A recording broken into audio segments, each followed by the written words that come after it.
जीत के प्रति तो मैं 101% आश्वस्त हूँ। मैं 5 लाख से ज्यादा मार्जिन से चुनाव जीतूंगा। नागपुर विदर्भ का सर्वांगीण विकास, ये मेरे राजनीतिक जीवन की शुरुआत में मेरा संकल्प रहा है। ट्रांसपोर्ट इलेक्ट्रिक पर, अल्टरनेटिव फ्यूल बायोफ्यूल पे चलेगा। ये मेरी अपॉर्चुनिटी है कि मैं लोगों को मिलूं और उनका आशीर्वाद लूं, इसलिए मैं हर क्षेत्र में जा रहा हूँ। लोगों से मिलना, man to man, heart to heart and house to house. जीत के प्रति तो मैं 101% आश्वस्त हूँ। किसी भी स्थिति में मैं बहुत अच्छे मार्जिन से जीतूंगा, पर मेरा प्रयास है कि जनता के सहयोग से जो उत्साह है और कार्यकर्ता परिश्रम कर रहे हैं, तो मैं 5 लाख से ज्यादा मार्जिन से चुनाव जीतूंगा। नितिन जी, आपने कहा कि पिछले 10 सालों में आपने 1 लाख करोड़ रुपए के काम किए, और आप ये भी कहते हैं ये तो ट्रेलर है, पिक्चर अभी बाकी है। तो पिक्चर क्या होगा?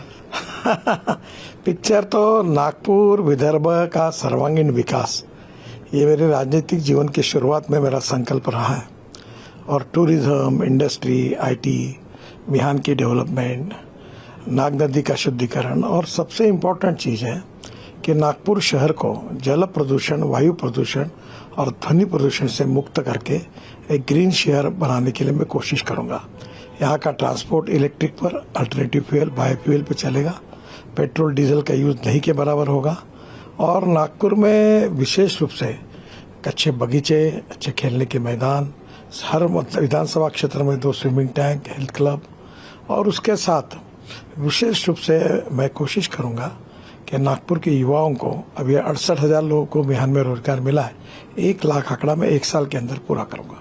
नितिन जी, हम देख रहे हैं कि शुरुआती दौर है प्रचार का, आप man to man reach out करने का प्रयास कर रहे हैं। देखो, ये मेरी अपॉर्चुनिटी है कि मैं लोगों को मिलूं और उनका आशीर्वाद लूं, इसलिए मैं हर क्षेत्र में जा रहा हूं, लोगों से मिल रहा हूं, उनसे बातचीत कर रहा हूं और डायलॉग कर रहा हूं।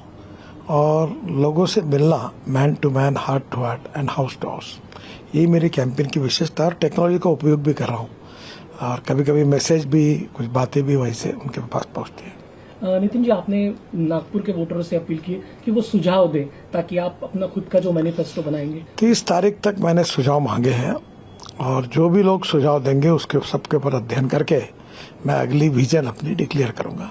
आपका जो पहला भाषण हुआ ये प्रचार में, उसमें आपने कहा कि मैं इलेक्शन मैनेजमेंट नहीं करूंगा। इसके बगैर कैसा संभव है? इलेक्शन मैनेजमेंट नहीं करना है मुझे। आप जो समझे वो समझ लो। मैं इलेक्शन कार्यकर्ताओं के शक्ति के बाद, जैसे कार्यक्रम हुआ, 40-50 हजार लोग थे, पर एक भी गाड़ी नहीं लगाई थी, टैक्सी नहीं लगाई थी, किसी को कोई पैसे नहीं दिए थे। खुद होके लोग आए जो दिल से मेरे ऊपर, हमारे पार्टी के ऊपर, मोदी जी के ऊपर प्रेम करते हैं, तो लोगों का सहयोग लेकर काम करेंगे। नितिन जी, आप अक्सर कहते हैं कि 2024 तक खत्म होते तक भारत की सड़कें अमेरिका जैसे राजमार्ग भारत में बनेंगे, और भारतमाला 2, ये क्या पूरा कंसेप्ट है? भारतमाला 2 ये करीब 8,500 किलोमीटर है, और भारतमाला 1 में 34,000 किलोमीटर है। काफ़ी योजनाएं मंजूर हुई है, काफ़ी होने की है, पर देश की तकदीर बदल जाएगी। 2024 समाप्त होगा, तब नेशनल हाईवे का रोड नेटवर्क अमेरिका के बराबर होगा, ऐसा मेरा प्रयास है, और मैं इसमें निश्चित रूप से यशस्वी होऊंगा, ये मेरा विश्वास है। नितिन जी, सड़कें तो चौड़ी बन गई, लेकिन एक्सीडेंट नहीं रुक रहे, लोगों की मौतें भी हो रही। हाँ, ये बात है, इसमें नहीं कर पाए हम लोग। ये मेरे लिए एक शल्य भी है, पर आने वाले समय में हम काफ़ी, ये जो ह्यूमन बिहेवियर है उसके साथ इसका संबंध है, और मुझे विश्वास है कि जल्दी ही हम लोगों के मन को भी बदल कर रोड सेफ्टी के बारे में एक जागरूकता पैदा करेंगे, और जिससे निश्चित रूप से हमको परिणाम मिलेंगे। टोल टैक्स का मुद्दा भी है, लोगों की जेब बहुत उसमें। अभी तो टोल खत्म कर रहे हैं, अब तो सैटेलाइट बेस्ड टोल सिस्टम होगी, आपके बैंक अकाउंट से पैसे निकल जाएंगे, और जितना आपने रोड के यूज किया उतना ही पैसा निकलेगा। लेकिन लोगों की जेब से तो पैसा, समय बचता है ना, फ्यूल बचता है। अब मुंबई से पुणे आने के लिए 9 घंटे लगते थे, अब 2 घंटे में होता है, तो 7 घंटे का डीजल बचता है और समय बचता है। तो नेचुरली उसके बदले में थोड़ा बहुत देने पड़ेंगे, क्योंकि पब्लिक प्राइवेट इन्वेस्टमेंट से हम लोग कर रहे हैं, तो लोग पैसे भी वापस करने पड़ेंगे। नितिन जी, मोदी जी अक्सर 5 ट्रिलियन इकोनॉमी की बात करते हैं, आपके डिपार्टमेंट का क्या योगदान उसमें होगा? हमारे डिपार्टमेंट का योगदान महत्वपूर्ण होगा, और वर्ल्ड स्टैंडर्ड के नेशनल हाईवे हम बनाएंगे, ये हमने संकल्प किया, और उसके आधार पर काफी काम भी किया है। नितिन जी, हम लोग आए दिन देख रहे हैं कि विपक्षी नेताओं पर एक्शन हो रहे, धड़ाधड़ एक्शन हो रहे। ईडी को इतना एक्टिव इसके पहले कभी नहीं देखा गया। देखो, एजेंसी अपना कानूनी काम करती है, इसका सरकार से और नेताओं से और मंत्रियों से, प्रधानमंत्री से कोई संबंध नहीं है। लेकिन इतना फास्ट एक्शन होना विपक्ष को एकजुट नहीं करेगा ये सब? नहीं, ऐसा जो कानून अपना काम करता है। नितिन जी, 400 पार का नारा है बीजेपी का, ये कैसे पूरा होगा? हम निश्चित रूप से 400 से ज्यादा सीटें एनडीए विजयी होगी, ये मेरा विश्वास है। और पूरे देश का माहौल है कि देश का भविष्य बदलने के लिए गांव, गरीब, मजदूर, किसान का अगर कोई कल्याण कर सकते हैं तो मोदी जी के नेतृत्व में भारतीय जनता पार्टी की सरकार कर सकती है। ये विश्वास लोगों में जगा है और निश्चित रूप से इसमें हमको सफलता मिलेगी। लेकिन 400 पार की जब बात आती है तब वो हेगड़े का बयान भी याद आता है कि हमें 400 पार इसलिए चाहिए कि हमें संविधान बदलना है। नहीं, संविधान बदलने का कोई सवाल नहीं उठता। हमको संविधान बदलना नहीं है। हमको निश्चित रूप से हम संविधान की रक्षा करेंगे। कांग्रेस के राज में कांग्रेस को जब सत्ता दी 80 बार संविधान को तोड़ा है। हम संविधान का सम्मान करते हैं और संविधान बदलने का सवाल नहीं उठता। इलेक्ट्रॉल बॉन्ड का मुद्दा इन दिनों काफी चर्चा में है। क्या इसमें चंदा लेने की जो सिस्टम है इसमें कुछ ट्रांसपेरेंसी नहीं होनी चाहिए? पूरी ट्रांसपेरेंसी, इसी के लिए हमने इलेक्ट्रल बॉन्ड निकाले थे। और ताकि लोगों के पास, पार्टी के पास, देखो पैसा तो लगता ही है, पैसे के बिना तो कोई नाटक नहीं हो सकता। तो पैसा सनदशील मार्ग से, ट्रांसपेरेंसी से आए, इस भाव से इलेक्ट्रल बॉन्ड की रचना की थी। अब सुप्रीम कोर्ट में मैटर है, सुप्रीम कोर्ट और सभी पार्टी के विचारों के साथ फिर नया कुछ आता है तो जरूर सोचेंगे। विपक्ष आरोप लगा रहा है कि जो लोग बीजेपी को चंदा देते थे उनके केसेस हट जाते हैं, उनकी इंक्वायरी नहीं। गलत बात है, ऐसी कोई भी बात नहीं है, ऐसा कभी करने का सवाल नहीं उठता। सर, किसान आंदोलन, एमएसपी की कानूनी गारंटी, क्या हल है इस पे? देखो, किसान आंदोलन है पॉलिटिकली मोटिवेटेड है। हमारी सरकार ने किसानों के हितों के लिए बहुत निर्णय किए हैं और हर बार किसानों के साथ हमारी सरकार चली है। और मेरा विश्वास है कि किसान गुमराह नहीं होंगे, पूरी तरह हमारे साथ होकर काम करेंगे। नितिन जी, आप जातिवाद खत्म करने की बात कहते हैं, लेकिन 2012-19 आपके खुद के चुनाव में जो एक कंसोलिडेशन हुआ एक जात के लोगों का, तो आपको नहीं लगता इससे नुकसान होता? कोई कंसोलिडेशन नहीं हुआ। लेकिन जातिवाद की बात तो होती है। नहीं, कोई नहीं होता। मैं आपको बताता हूँ, आप जाके सर्वे कर लो। न कोई जात, पंथ, धर्म, भाषा और पार्टी, इसके आधार पर 10 साल मैंने काम करते हुए कभी किसी को डिस्क्रिमिनेट नहीं किया।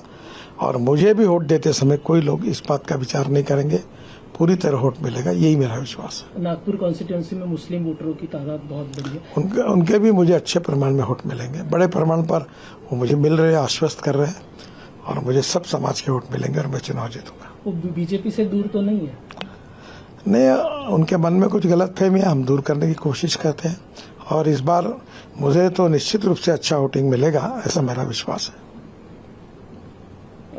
नितिन जी, सभी पॉलिटिकल पार्टीज में आपको लेकर एक अलग राय है, सभी लोग आपकी तारीफ भी करते हैं। उद्धव ठाकरे जी ने तो आपका ऑफर भी कर दिया था, तो ये प्रेम अक्सर क्यों जागता है बाकी लोगों का आपके?